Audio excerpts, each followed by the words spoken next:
That's not good. Well, that's not good either. Well, that's definitely not good. This guy's playing every girl's childhood crush, and not that I had a crush. I mean, I have a girlfriend. It never would have worked out between us anyway. This movie's gonna suck.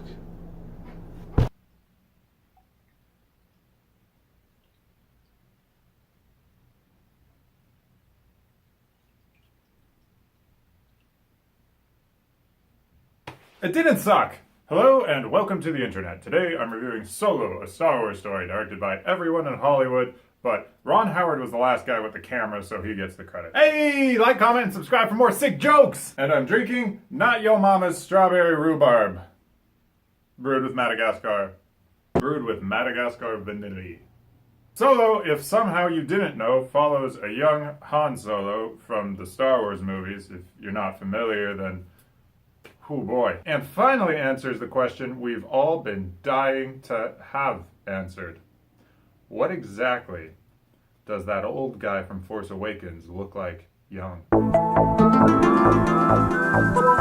It follows Han leaving his home planet, joining and failing in the Imperial Army, and eventually falling in with a group of thieves as they will have to steal some stuff to pay back a crime boss named Dryden, played really cool by Paul Bettany. You'll notice I make fun of this movie a lot, and at its core premise is a bad idea and very worth making fun of. Overall, the movie ends up working pretty well, but I will still make fun of it. My biggest worry, which was fed by all the rumors about plot shoots, was that this movie would feel unfinished and like too much was left on the cutting room floor, like Rogue One did, which was also plagued by reshoots. And it had a lot of half-finished plot threads. You'll notice it paying stuff off without it feeling like anything was established to pay off, or backwards where it sets things up and then nothing pays off.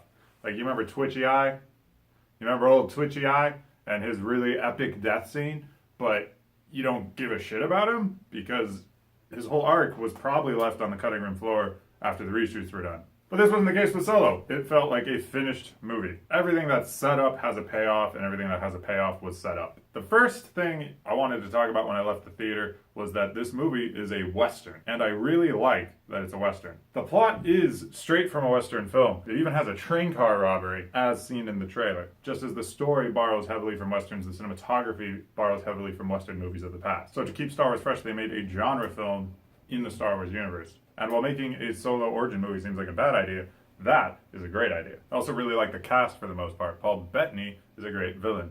Great to see him in this. Woody Harrelson is also solid as the mentor-y figure for Han. And Emilia Clarke, who I consider to be a fairly one-note actress, does fulfill her role very well.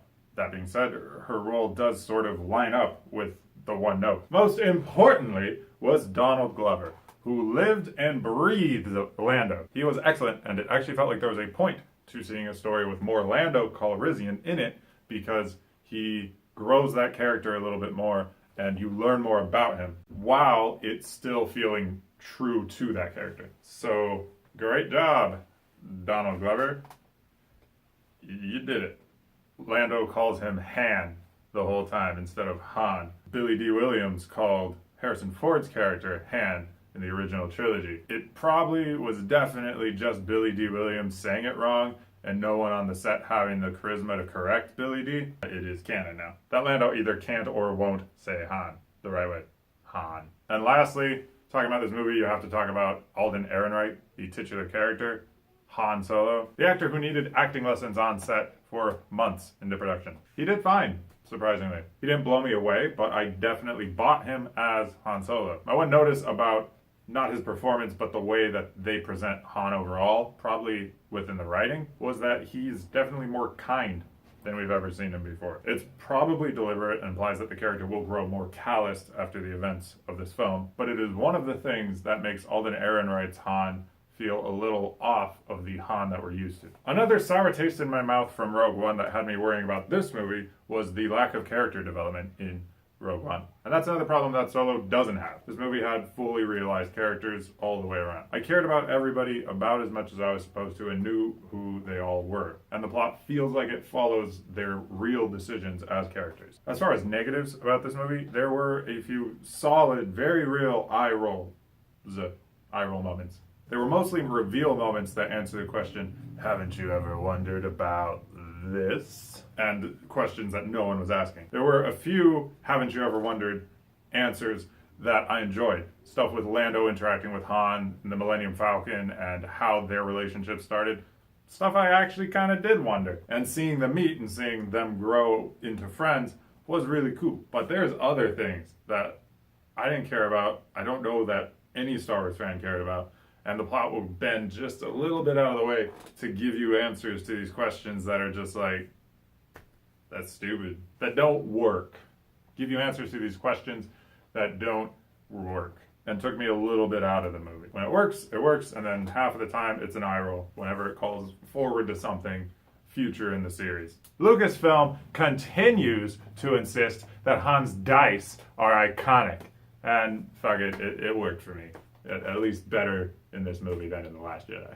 The film also confirms some explanations for some plot holes that the original trilogy had that I never cared about. If you're a big enough fan of Star Wars, then you already know what I'm talking about when I refer to a certain run that Han goes on. But I just gotta say, if you accept that space wizards are battling each other with lightsabers, if you accept that almost anyone can get a ship that can travel faster than the speed of light in a galaxy far, far away, then why is it so hard to accept that in that same galaxy, a parsec just is a unit of time?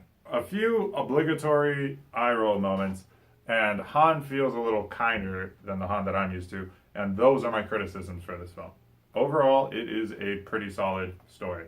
Overall, Solo, a Star Wars story, is much better than I anticipated, and the strongest entry in the franchise since The Force Awakens. Oh, I said it. And I'm giving it 4 stars. I decided to try out stars now. Thank you for watching.